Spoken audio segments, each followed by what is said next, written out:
घर हिंदी कहानी।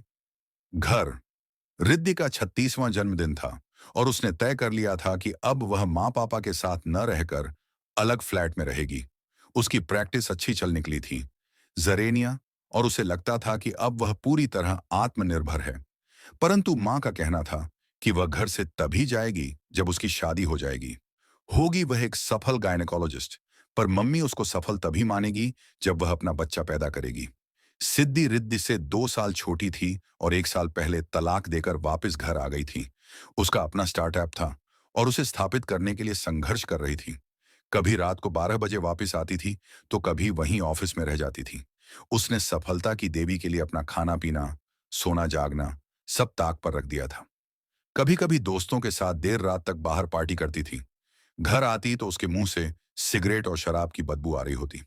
मम्मी को चिंता हो जाती, ये कैसे फिर से अपना घर बसाएगी, कैसे बच्चे पैदा करेगी। आजकल माँ पापा दोनों चिंता में रहते थे और अक्सर सोचते थे, क्या उनके पास और रास्ते थे? क्या उन्होंने अपने बच्चों के लिए इस भविष्य की कल्पना की थी? बाहर के कमरे से दादी जोर जोर से अपनी बहू को आवाजें दे रही थी और किसी भी तरह की गाली देने में जरा भी नहीं हिचकिचा रही थी। वह यह जानना चाहती थी कि आखिर उसका खाना समय पर क्यों नहीं पहुंचा था। मम्मी ने माफी मांगते हुए खाने की थाली उनके सामने रख दी। रिद्धि और सिद्धि ने बचपन से माँ की यही हालत देखी थी।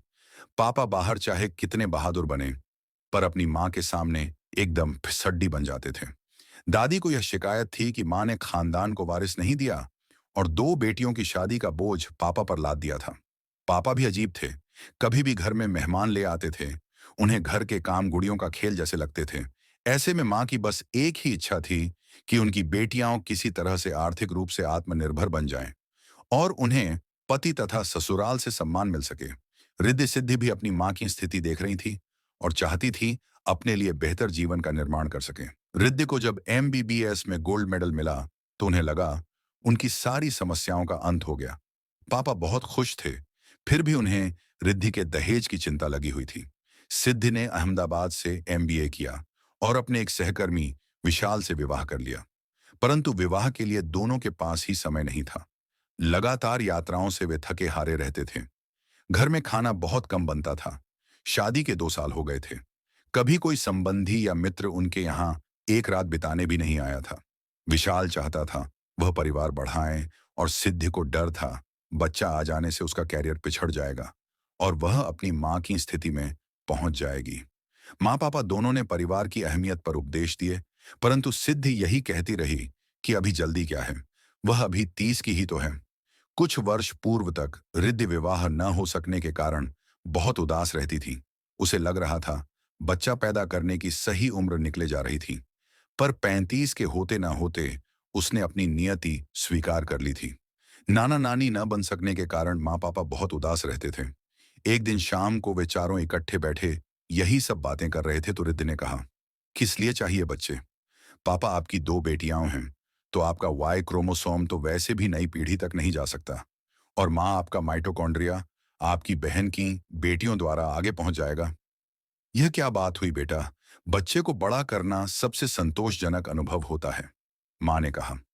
पर माँ, जब तक समाज मातृत्व को सम्मान नहीं देगा तब तक ये होगा कैसे? रिद्धि ने कहा।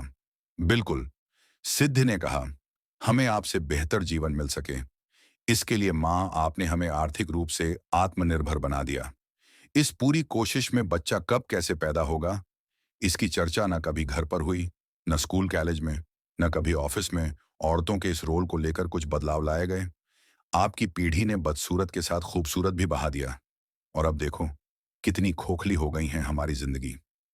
वे चारों चुप थे, जानते थे पूरी सदी ही बिना किसी जीवन दर्शन के केवल तकनीक के बल पर आगे बढ़ रही है और मनुष्य अपने सहज जीवन के लिए तड़प रहा है।